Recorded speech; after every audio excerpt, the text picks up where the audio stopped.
बोला तो अब चलते आगे गाथा क्रमांक 446 और 447 की तरफ। यहाँ पर आचार्य भगवत मन ज्ञान के भेद प्रभेद अर्थात रुजुमति मन ज्ञान और विपुलमति मन ज्ञान के बीच में जो अंतर है उनकी चर्चा शुरुआत कर रहे हैं। ठीक है, चलिए अब यहाँ पर पहले गाथा देख लेते हैं।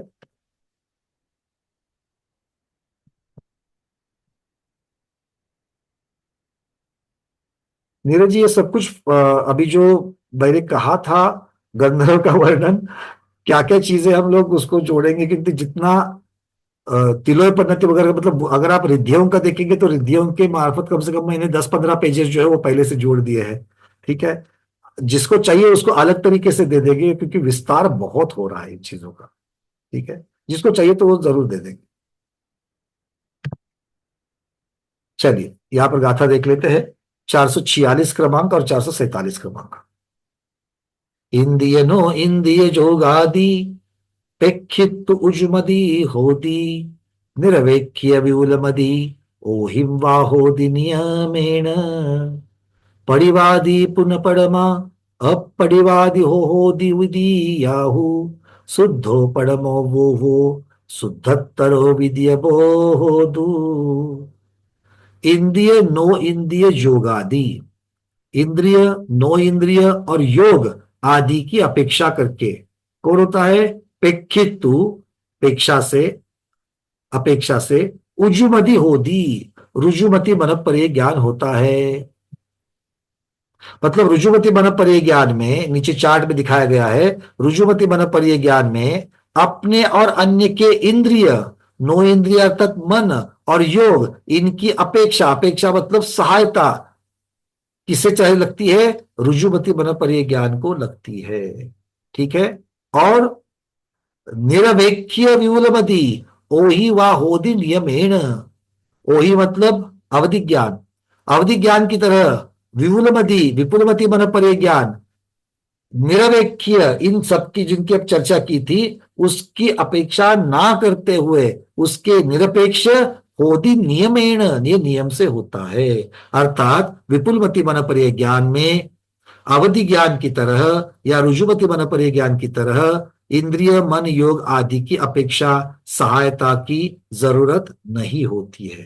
ठीक है, चलिए अब इसका विस्तार थोड़ा सा और होता है कि अपेक्षा सहायता का अर्थ क्या होता है।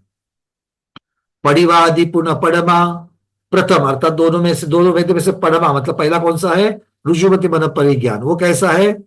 पडिवादी, प्रतिवादी है, मतलब एक बार होने के पश्चात वो छूट भी सकता है। तो रुजुमति मन परिज्ञान होता क्यों है? संयम की, विशेष संयम के द्वारा होता है। और अगर वो छूटता है तो छूटने के लिए कारण क्या होगा? संयम से छूटना। तो अर्थात एक बार होने पर संयम परिणामों में गिरावट आने की वजह से रुजुमति मन परिज्ञान छूट भी सकता है। छूटेगा ही ये नियम नहीं है, किंतु छूट भी सकता है। और उसके बाद में फिर अपरिवादी हो विद्या हो, विद्या मतलब दूसरा, वो कैसा होता है? अपरिवादी, वो अप्रतिपादी होता है। अर्थात संयम परिणामों में हमेशा वृद्धि ही होती है, किसके? विपुलमति मन परिज्ञान के। और इसीलिए विपुलमति मन परिज्ञान एक बार होने के पश्चात छूटता नहीं है। शुद्धो पड़मो बोहो, पड़मो मतलब फिर से चर्चा चल रही है रुजुमति मन परिज्ञान की। शुद्धो पड़मो बोहो, प्रथम बोध रुजुमति मन परिज्ञान, वो कैसा है? शुद्ध है।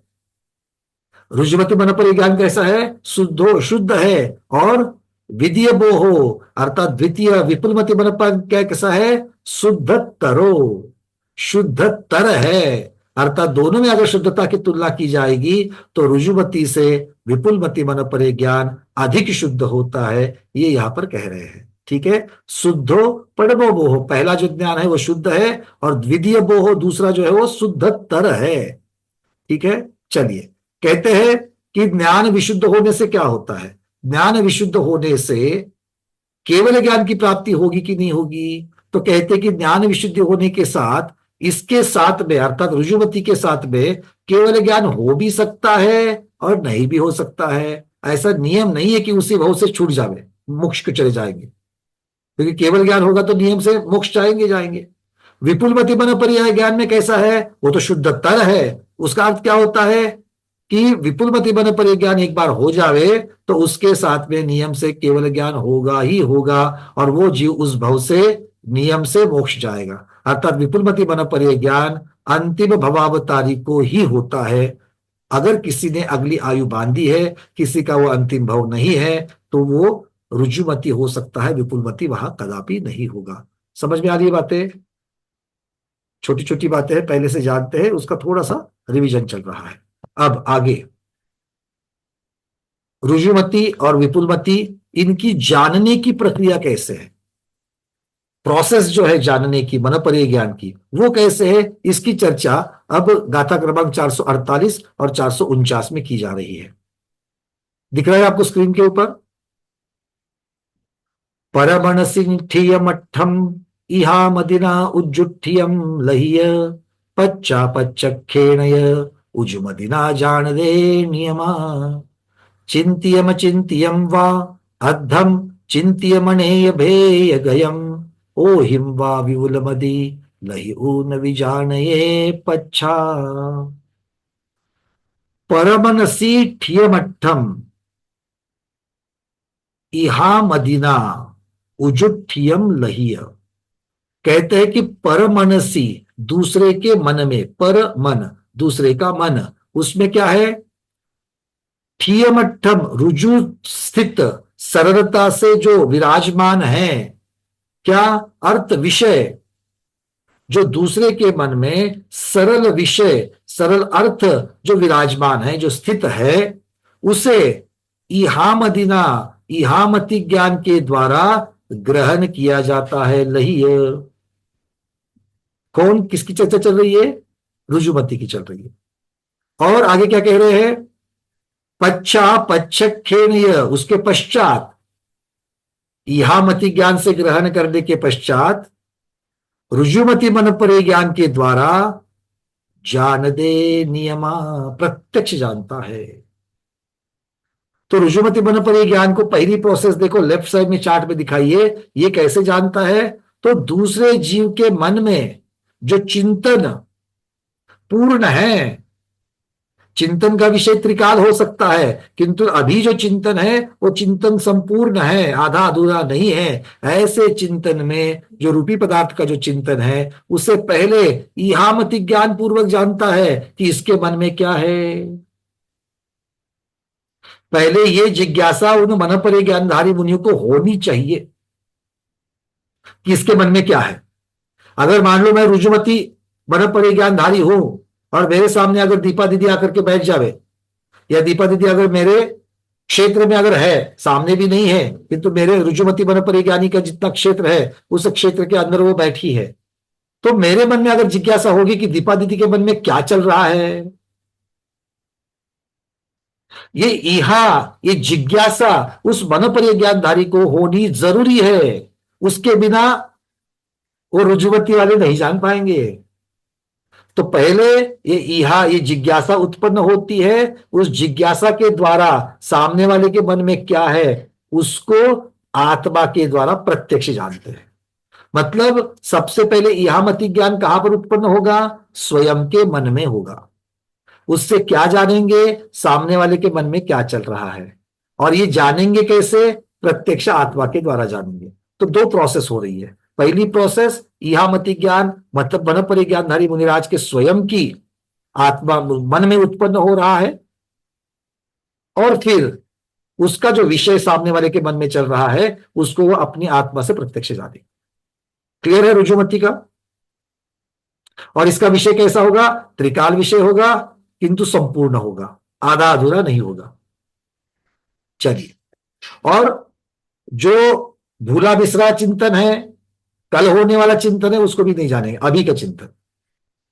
ठीक है, चलिए अब चर्चा किसकी चलेगी? अब विपुलमति की चर्चा चलेगी। विपुलमति की, वो कैसे जानता है? चिंतियम चिंतियम वा अद्धम चिंतियम, जो चिंतन करके भूल गए हैं या खत्म हो चुका है चिंतन, अभी आधा अधूरा चिंतन चल रहा है, या फिर ऐसा चिंतन की जो हुआ ही नहीं, कल परसों होने वाला है, और इन तीनों प्रकार के चिंतन के विषय त्रिकाल हो जाएंगे, तो भी कैसे जानता है वो? चिंत्य मनेय भेय गयम, मतलब चिंतित, अचिंतित, अर्धचिंतित इत्यादि अनेक भेदों से युक्त जो पदार्थ है, जो विषय है, उनको ग्रहण करता है। कैसे ग्रहण करता है? आत्मा के द्वारा ग्रहण करता है। पश्चात विपुलमति मन परिज्ञान अवधि ज्ञानवत प्रत्यक्ष जानता है। अर्थात दूसरे जीव के मन में चिंतित हो, अर्धचिंतित हो, अचिंतित हो, ऐसे अनेक भेद सहित अर्थ को पहले प्राप्त कर लेता है और फिर अवधि ज्ञान के जैसा आत्मा के द्वारा जानता है। तो पहले वो जो विषय है उसको प्राप्त करने के लिए उनको खुद के मन में जिज्ञासा होने की जरूरत नहीं है। उपयोग जिस जीव के ऊपर लग जावे, उस जीव के मन में जो चल रहा है, बस वहां पर उपयोग लगना जरूरी है कि इस जीव के मन की बात, तो वो उपयोग लगते ही प्रत्यक्ष अपनी आत्मा के द्वारा सर्वांग से उसे जानेंगे। सर्वांग से मतलब कहां से उत्पत्ति होगी?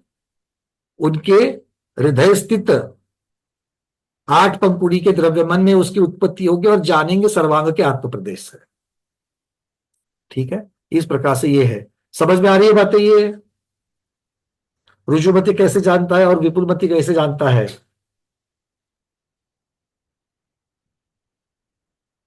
हाँ या ना? चलिए, प्रश्न आ रहे हैं, उसको ले लेते पहले ताकि चर्चा में और क्लियर हो जाए। संगीता दीदी, उसके बाद में प्रमोद जी, उसके बाद दीपा दीदी। नमस्तो नमस्तो नमस्तो महाराज जी। वंदना भैया जी। तो ये अभी हमने पढ़ा, तो फिर जो रुजुमति है तो वो मति ज्ञान पूर्वक ही होता है, ऐसा समझना चाहिए फिर इधर, क्योंकि शुरुआत ईमान। बिल्कुल ठीक हाँ, है। शुरुआत। बिल्कुल। हाँ, और दूसरा जो प्रश्न है कि बाबा ये क्रम ही है क्या, पहले रुजुमति होता है, बाद में बाद में विपुलमति होता है, इहामती, ऐसा नहीं होना चाहिए? इहामती ज्ञान जब तक नहीं होता तब तक वो तो क्या चल रहा है जिज्ञासा ही नहीं होगी, कारण ही नहीं होगा तो कार्य कैसे होगा? हम्म। और और एक है कि बाबा अभी मल्टीपल पीपल उधर है, तो फिर कैसे वो समझना कि उनके मन में क्या नहीं, चल रहा है, तो उपयोग एक टाइम उपयोग में। इसके बारे में लगता है, उसके बारे में ही लगेगा। ऐसा हम लोग भी अपने मति श्रुत ज्ञान के द्वारा ऐसा होता है। हमारे सामने बहुत सारे जीव होते हैं, किंतु एक के ऊपर उपयोग लग जाता है। जैसे किसी ने हाथ हैंड रेज नहीं किया है, किंतु देखते देखते मुझे किसी का वीडियो का निमित्त मिल जाएगा तो उसके बारे में मैं सोचना शुरू कर देता हूँ, उसका चेहरा देख के कि इनको समझ में आया कि नहीं आया है। तो वो निमित्त मिल जाता है और उस निमित्त से, यहां पर निमित्त क्या है? निमित्त वो ऋजुमति में इहामति ज्ञान निमित्त बन रहा है और दूसरी जगह पर किसी एक जीव के ऊपर उपयोग लगना वो निमित्त बन रहा है। ठीक है। थैंक यू भैया। और दोनों का विषय, एक का विषय संकुचित, दूसरे का विषय विशाल, इस प्रकार से इसको समझ सकते हैं। प्रमोद जी। नहीं, तो मेरा मतलब ये था कि उपयोग लग रहा है तो कहीं ना कहीं गौण रूप से जिज्ञासा तो वहां भी हो रही होगी। नहीं नहीं नहीं, अब इसको आपको टोटली अलग करना पड़ेगा। अगर जिज्ञासा वाली बात है तो रुजुमति के साथ ही होगी, विपुलमति वाले के साथ में जिज्ञासा वाली बात ही नहीं होगी। जिज्ञासा की बात कब होगी? देखो, उनके पास अलग अलग प्रकार के ज्ञान है। वो ऐसा नहीं कि सारी चीजें मन पर ज्ञान से जान रहे हैं। बहुत सारी चीजें जो है उनके मन में हमेशा उनका चिंतन तो चल ही रहा है, अलग अलग चीजों का। अब जब अलग अलग चीजों का जब चिंतन उनका चल रहा है, उसमें से कभी मन पर्याय ज्ञान की अपेक्षा से जब उपयोग लग जाएगा, तब मति ज्ञान वाला उपयोग हट जाएगा। इस बात को समझना है हमें यहां पर। मतलब इसका मतलब है जो मन पर ज्ञान विपुल गति वो हमेशा उनके चिंतन तो चलता ही रहता है, मतलब सारी चीजें उनके मतलब मस्तिष्क में हैं। हाँ, अब आपको मैं एक उदाहरण देता हूं। जब तक मैं बोल रहा हूं, आप अपने कान से सुन रहे हो तो मति ज्ञान में उपयोग लगा हुआ है। अब मति ज्ञान में उपयोग लगता है और उसके बारे में जब चिंतन शुरू होता है तो शुद्ध ज्ञान में उपयोग लग रहा है। तो शुद्ध ज्ञान में उपयोग लग रहा है, उसके लिए मन का उपयोग करना हमको जरूरी है, क्योंकि बिना मन के हम शुद्ध ज्ञान कहां पर चिंतन करेंगे? कौन से, किसके द्वारा हम लोग चिंतन करेंगे? वहां पर रुजुमति के लिए कैसा है कि यहां होती होती मति ज्ञान से और अपने आप उसके साथ में मन ज्ञान की प्रक्रिया पूर्ण हो रही है। ठीक है। विपुल मति के स्वाद में ऐसा नहीं हो रहा है। विपुल मति के यहां पर जब उपयोग लग जाएगा, वो सुन रहे, किसी की बात सुन रहे, कहीं पर देख रहे हैं, और इतने में उनका अगर मान लो उपयोग लग जाए किसी जीव के ऊपर, इसके मन की बात, तो फिर वो इसमें बाकी के उपयोग हट जाएंगे। इसका मतलब अवधि ज्ञान में भी यह होता है क्या? नहीं, अवधि ज्ञान में मन ज्ञान के जैसा होता है। अवधि ज्ञान में यहाँ की जरूरत नहीं है।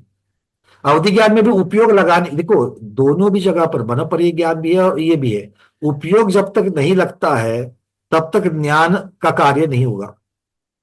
और इसीलिए तो ज्ञानोपयोग के जो भेद किए गए हैं उसमें अवधि ज्ञानोपयोग और मनोपरीय ज्ञानोपयोग को भी रखा है। मतलब वहां पर उपयोग लगता है और उस उपयोग के द्वारा ही कार्य होता तो जैसे कोई पूछता है, मतलब किसी ने कुछ पूछा, है। तो उसके बाद वो उपयोग वहां पे, मतलब उस उपयोग लगता है सीधा उसमें। हाँ, बट क्या है? पूछने की वजह से भी निमित्त मिल सकता है विपुलमति वाले को, और बिना पूछे भी विपुलमति वाले को निमित्त मिल सकता है। कैसे? कि अपना उपयोग उसकी तरफ चला जाए। जैसे जैसे अभी आप हम लोग देखते हैं, जैसे अभी हम लोग बात कर रहे हैं और किसी कारण से मेरे दिमाग में स्वामी जी का विचार आ जाए, आ ठीक गया, किसी कारण से आ गया। और ऐसे कारण तभी मिलते हैं जब अभी जो लगा हुआ उपयोग है वो उतना कंसंट्रेशन में नहीं है, क्योंकि जब आप एक उपयोग आपका बहुत कंसंट्रेशन में चल रहा है तो दूसरी चीजें याद नहीं आती है। जैसे हम ध्यान में जब समस्या करके जब ध्यान कर रहे हैं और स्वर्णभद्र टूक पर वहां पर पादुका के चरण के ऊपर हम लोग अपना माथा टेक रहे हैं, उतने 10 सेकंड के लिए मेरा उपयोग और कहीं नहीं लग रहा है। इतना पक्का उपयोग जब लगता है तब तक तो वो उपयोग खत्म होने तक के लिए दूसरे उपयोग को रुकना ही पड़ेगा। नहीं तो जैसे सौदा रविंद्र का भी, जैसे हम देखते हैं पंचकल्याणक में सौदा कोई जो उसका निमित्त मिल रहा है सिंहासन हिलने का, तो वो जो है उसकी जिज्ञासा होती है ना, उसमें वहां पे अवध ज्ञान तब लगाता है वो। हाँ, पर जिज्ञासा जो होती है वो जिज्ञासा से उपयोग हट जाता है। जिज्ञासा जब तक है तब तक वो मति ज्ञान कहा जाएगा। उस अवधि ज्ञान में भी और रुजुमति वाले मनोपरि ज्ञान में भी तब तक उसको मति ज्ञान ही कहा जा रहा है। तो अच्छा, क्योंकि वो जरिया है मनोपरि ज्ञान के लिए, इसलिए रुजुमति के साथ में उसको अंतर्भूत किया गया है। ऐसा अवधि ज्ञान में जिज्ञासा होने की जरूरत नहीं है, बिना जिज्ञासा के भी वो अवधि ज्ञान लगा सकते हैं। ठीक। दीपा दीदी। नहीं, हो गया है अच्छा, समाधान। मुझे आपके मन में क्या चल रहा है मैं अभी वो नहीं जान पाया था, इसलिए मैंने पूछा कि हो सकता है कि कुछ समझ में आएगा। नहीं, नहीं, नहीं ना? आप मतलब प्रिय ज्ञानी है। नहीं नहीं, वो नहीं जान पा रहा हूं ना कि आपका विहार किस तरफ होने वाला है, नहीं जान पा रहा हूं मैं, कैसे करेंगे आप, देखो। चलो अर्चना दीदी बोलो। भैया जी वही जो अभी प्रमोद भैया जी ने पूछा वही वाला था कि जो ऋजुमति वाले हैं, जिज्ञासा मतलब अपने मन से इच्छा प्रकट होगी कि इनको जानना है इनके विषय में, तो हाँ, वो ही ऋजुमति वाले होगा। बिल्कुल। और विपुलमति वाले में उनका मतलब कोई मन में इच्छा नहीं है, लेकिन अचानक से थॉट आ जाए वैसा। बस उपयोग लग जाए। अब थॉट भी हम लोग कहते हो तो थॉट के साथ में अपना मन लगा हुआ है, वहां पर थॉट वाली बात भी नहीं, उपयोग कहेगा सही बात रहेगा। बोलने में आ गया है, मतलब समझ में वही चीज हाँ है जो बिल्कुल आप बोल बिल्कुल। नहीं, हम लोग उससे हट नहीं सकते क्योंकि हम इतने आदी है उससे। रहे हैं। जी चलिए। भैया, अब क्लियर हो गया एकदम। पंकज जी, हाँ जयश्री। दर्शन पूर्व नानम कहा, हम्म। दर्शन पूर्वक ही ज्ञान होता है। हम्म। अवधि ज्ञान में भी अवधि ज्ञान के जरिए किसी चीज को जानने के लिए जब उपयोग लगता है, तब उस अवधि ज्ञान के द्वारा प्रत्यक्ष रूप से, माने एक देश प्रत्यक्ष रूप से अवधि ज्ञानी जानते हैं। और मनोपरीय ज्ञान में दो भेद कर दिया, रुजुमति विपुलमति। तो यहाँ रुजुमति जो है ना, सरल, दूसरों के परकीय मनोगत में जो सरलता से विषय जो सोचा जा रहा है उस विषय को वह जान लेते हैं। लेकिन रुजुमति मन परे ज्ञानी में यह क्षम नहीं है कि वो विपुलमति मन परे ज्ञानी के ज्ञान का वह विषय कर ले, क्योंकि विपुलमति मन परे ज्ञान में सरलता से सोचे हुए विषय को भी जानते हैं और कुटिलता से सोचे हुए विषय को भी जानते हैं। लेकिन रुजुमति में इतना सक्षम नहीं है जो कुटिल विषय को वह जान सके। जैसे कैमरा के द्वारा हम फोटो ले सकते हैं, लेकिन वो कैमरा एक्सरा का काम नहीं कर सकता। एक्सरा बाहर का भी पोज लेता है और भीतर का भी पोज लेता है। ऐसा विपुलमति मन परिज्ञान सरलता से सोचे हुए, वक्रता से, कुटिलता से सोचे हुए विषय को भी जान लेते हैं। रुजुमति का ज्ञान तो सिर्फ फोटोग्राफर जैसा है, माने दोनों है, मन परिज्ञानावरण कर्म के क्षोभम से होता है, लेकिन उनके ज्ञान के क्षोभम में ये दो भेद पड़ने की वजह से ऐसा इसका भेद किया। बिल्कुल गुरुदेव, क्योंकि ये विषय की चर्चा हो रही है, मतलब विषय में फिर द्रव्य क्षेत्र काल भाव की अपेक्षा से और जाएगा, सरलता, कुटिलता, फिर उसकी मर्यादा, ये सारी चर्चा आ जाएगी यहाँ पर। लेकिन और एक, हाँ, मन पर्य ज्ञान, अपने विपुल मतीय ज्ञान में कोई 24 घंटे हमेशा उस विषय बिल्कुल को जानते, ऐसा कोई जरूरी नहीं। बिल्कुल ऐसा कहा जाए तो फिर उन्हीं मन पर्य ज्ञानी का क्या मति ज्ञान श्रुति ज्ञान काम करता है क्या नहीं करता है? क्योंकि जब उसमें उपयोग लगाते तो श्रुति ज्ञान में उनका उपयोग गया, इंद्रियों के द्वारा काम लेते तब मति ज्ञान का विषय होता है। जब कभी मन पर्य ज्ञान के द्वारा जानना हो और वो विपुलमति मन परिज्ञानी हो तो फिर उस मन पर्य के द्वारा वो जान लेते हैं। विपुलमति ज्ञान है इसका मतलब वो हमेशा ही जिज्ञासा के बिना सतत रूप से जो क्या है ऐसा नहीं है। और इसमें अगर आप और इस पे अवधि ज्ञान को भी जोड़ दे, जैसे गणधर भगवान को 4 ज्ञान है, तो 4 ज्ञानधारी को तो जैसे जैसे जिसका उपयोग रहेगा उस ज्ञान से जानेंगे, जहां पर जिसकी जरूरत होगी उस तरीके से। मतलब कुछ मुनि ऐसे हैं जिनको चारों ज्ञान होते हैं, है ना? हाँ, एकादशी भाज्या युगपद अस्मिन् चतुर्भ्य, ऐसा जो सूत्र है, तो चारों प्रकार के ज्ञान होने के बावजूद भी ये लब्धि रूप से ज्ञान है, अधिक से अधिक 4 ज्ञान। लेकिन एक समय में एक जीव के एक ही ज्ञान की प्रवृत्ति होती है, चारों ज्ञान की प्रवृत्ति नहीं हो सकती, क्योंकि चारों ज्ञान के चौपशन में अंतर होने की वजह से, और उपयोग एक समय में एक जीव का, छद्मस्थ जीव का एक ही विषय में लगता है, इसीलिए। जी चलिए, कुसुम दीदी आपका प्रश्न। नमोस्तु भगवान। वंदना भैया जी। हाँ बोलिए दीदी। भैया जी ये थोड़ा ये हो गया, अहीन कंठ क्या है? शब्द श्रम रहित अहीन कंठ। वहां पर कंठ, वहां पर अवरुद्ध नहीं होता, ऐसा उसका अर्थ होना चाहिए। एग्जैक्टली मैं चेक करके बता रहा हूँ कोश में, 1 मिनट रुकना। अहीन, मेरे को भी यही लगा कि हीन, अहीन। जो हीन ना हो ऐसा यहाँ पर दिया है, जो औरों से कम ना हो, दोष रहित हो, मतलब यहाँ पर कंठ अवरुद्ध होने वाली जो बात है उस अपेक्षा से देना चाहिए। अहीन कंठ मतलब उनका कंठ अवरुद्ध नहीं होता, भले बोलते बोलते गला भर आता है और शब्द आते नहीं है, चर्चा वहां पर शब्दों की थी। तो अहीन कंठ मतलब जो अवरुद्ध नहीं होता ऐसा कंठ, ऐसा लेना चाहिए। बाधा, ठीक है। चलिए पूर्णिमा दीदी। नमस्ते महाराज जी, वंदना भैया। जैसे 2 प्रश्न है। एक तो ये है कि जैसे यहमति और अन्य की रुजुमति ज्ञान, यहमति ज्ञान पूर्वक होता है, तो फिर ये वाला विपुलमति मति ज्ञान किसके सहाय से होगा? तो आत्म प्रदेश के द्वारा, सर्वांग से। सर्वांग से। सर्वांग मतलब शुरू, सर्वांग मैं जब भी कह रहा हूं तो उसकी उत्पत्ति का क्षेत्र जो है वो 8 पंक्ति का द्रव्यमन, वह उसके बाद में सारे आत्म प्रदेश, इस प्रकार से द्रव्य मन से ना। हाँ, और दूसरा द्रव्यमन में होगी, जानेंगे सर्वांग सर्व प्रदेशों से।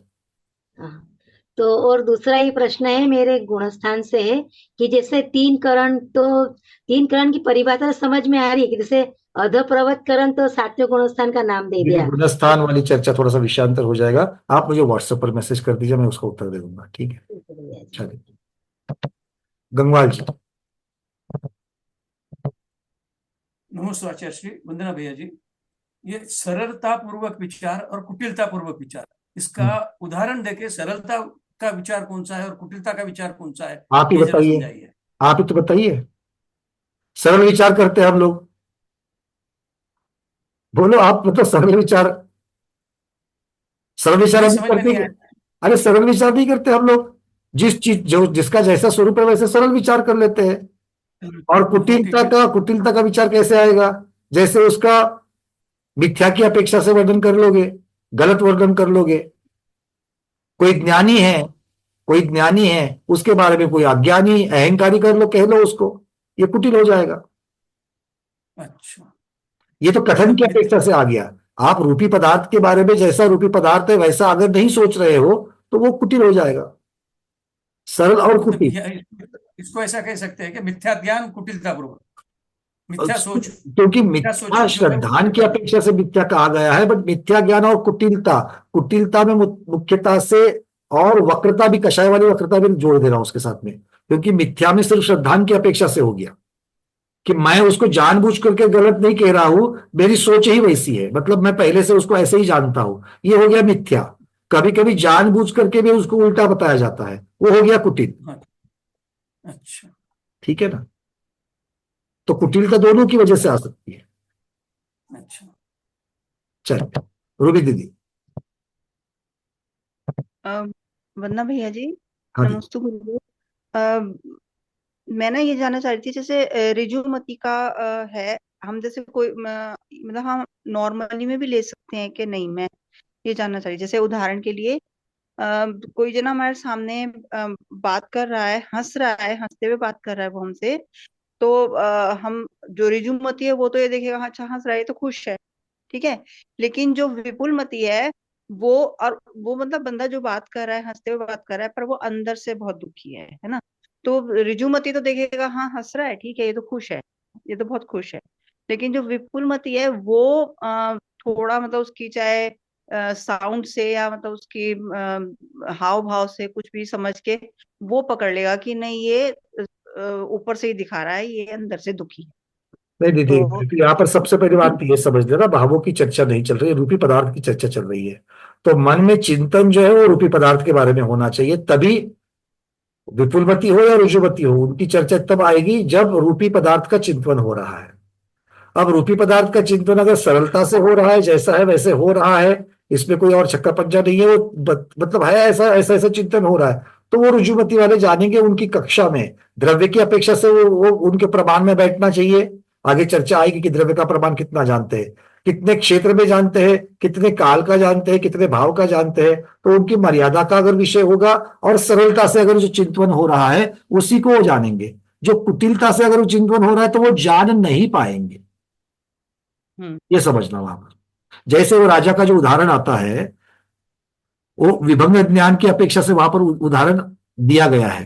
ठीक है, अब हम यहाँ पर ये सोच रहे हैं कि अगर जो ऐसा विचार वहां पर हो रहा है, कोई इस प्रकार से विचार कर रहा है कि भाई मैं ऐसे ऐसे प्राणियों की हत्या कर लूंगा, ऐसे ऐसे प्राणी की हत्या करके मैं इसका भगवान को बलि दे दूंगा, जो भी वो भगवान मानता है उसको, कुदेव को वो बलि दे देगा, इस प्रकार का उसके मन में वर्णन चल रहा है, विचार चल रहा है। अब ये रूपी पदार्थ का वर्णन चल रहा है, किंतु ये कुटिलता वाला वर्णन हो गया, क्योंकि ये धर्म है क्या, नहीं, ये अधर्म है। अधर्म को धर्म मान करके इस प्रकार की चर्चा चल रही है, उसके मन में चल रही है।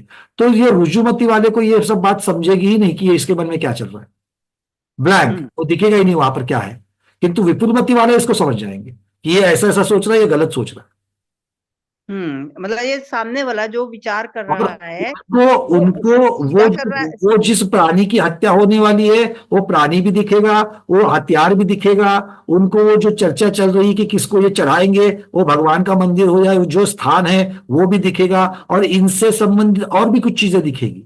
आगे चल करके विपुलमती के बारे में ये भी कहा जाता है कि इन विषय के द्वारा जो अचिंतित है, जिसके बारे में वो सोच नहीं रहा है, वो भी चीजें उनको दिखती है। मतलब आगे वाला परिणाम भी, मतलब विपुलमती को बहुत वो सारी भी चीजें, दिखेगा आगे क्या हाँ परिणाम हाँ, है। बहुत सारी चीजें वहां पर उनको दिख जाएंगी। मतलब फर्क ये है, रुजुमती वाले को कुछ भी नहीं दिखेगा, विपुलमती वाले देखेंगे कुटिलता की अपेक्षा। कुटिलता के पीछे, ठीक है ठीक भैया। है, चलिए। पंकज जी, हाँ जैसे, रुजुमती और विपुलमती के लिए एक छोटा सा उदाहरण बन सकता है हाँ कि एक मुनिराज की परीक्षा करने के लिए यह पूछा गया, महाराज ये मेरा 1 साल का 2 साल का बेटा गुम गया है, वो लौट करके आ सकता है क्या? जबकि उनकी शादी नहीं हुई, उनका बेटा भी नहीं है, लेकिन मुनि में कितना ज्ञान है, ये जैन साधु क्या जानते हैं, इसकी परीक्षा की भावना से उनको पूछ रहे। तो ये विपुलमती मानव परिज्ञानी उनके कुटिल भाव को वह जान लेंगे और कहेंगे, भाई आपकी शादी ही नहीं हुई है तो बेटा घूमने का कोई प्रसंग ही नहीं है, प्रश्न ही नहीं उठता। तो उस सामने वाले को धक्का लगेगा कि देखो, मुनि ने यहाँ तक जान लिया कि मेरी शादी नहीं हुई, जबकि मैंने बेटे घूमने की बात पूछी थी।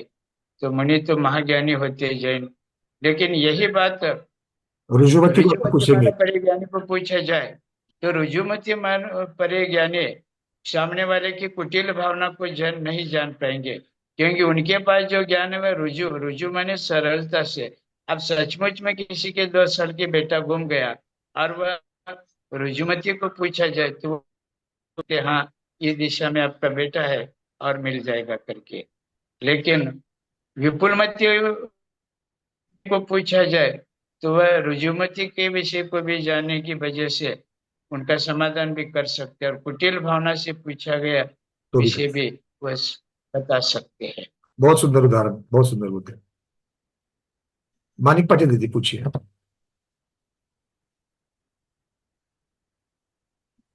हा, वंदना भैयाजी. अवधी ज्ञानीसाठी की रुजुमती कसं म्हणजे इच्छा जागते तसं अवधी ज्ञानीला पण म्हणजे सगळ्या ह्याच्यात लावावी लागते का? नहीं, अवधि ज्ञानी को कोई निमित्त जब मिल जाएगा तो वो अवधि ज्ञान अवधि दर्शन से देखेंगे, अवधि ज्ञान से जानेंगे, और वो कितना जानेंगे, जितना क्षयोक्षम है उस प्रकार से जानेंगे। उतना अगर सूक्ष्मता उनके मर्यादा के अंतर वाली जो सूक्ष्मता आ रही है तो जाएंगे, क्षेत्र की अपेक्षा, काल की अपेक्षा, भाव की अपेक्षा, या किसके बारे में जानना चाह रहे हैं, मतलब गुण की पर्याय जो है भाव की अपेक्षा, ये सारी चीजें उनकी मर्यादा की अपेक्षा से अगर वो मर्यादा में बैठता है तो जान पाएंगे। किंतु वहां पर भी उनके लिए कोई निमित्त मिलता है तब जाकर के अवधि ज्ञान में उपयोग लगता है। ठीक है. जैसे अभी थोड़ी देर पहले आचार्य श्री ने कहा था कि बनपरिय ज्ञानी जैसे 24 घंटे किसी के उपयोग लग करके किसी के मन में क्या चल रही है नहीं ढूंढते, वैसे अवधि ज्ञान भी 24 घंटे अवधि ज्ञान लगा करके नहीं बैठता है। हा, तेच मला म्हणायचं होतं. हाँ जी। ठीक आहे, वंदना भैयाजी. चलिए, तो आज के स्वाध्याय का समय पूर्ण हो चुका है। आज के स्वाध्याय में इतना ही रखते हैं। आज के स्वाध्याय को गुरुओं के श्री चरणों में बारंबार नमोस्तु वंदनामि इच्छाकार करते हुए यहीं पर समापन करते हैं। जैनम जयतु शासनम, जैनम जयतु शासनम, जैनम जयतु शासनम।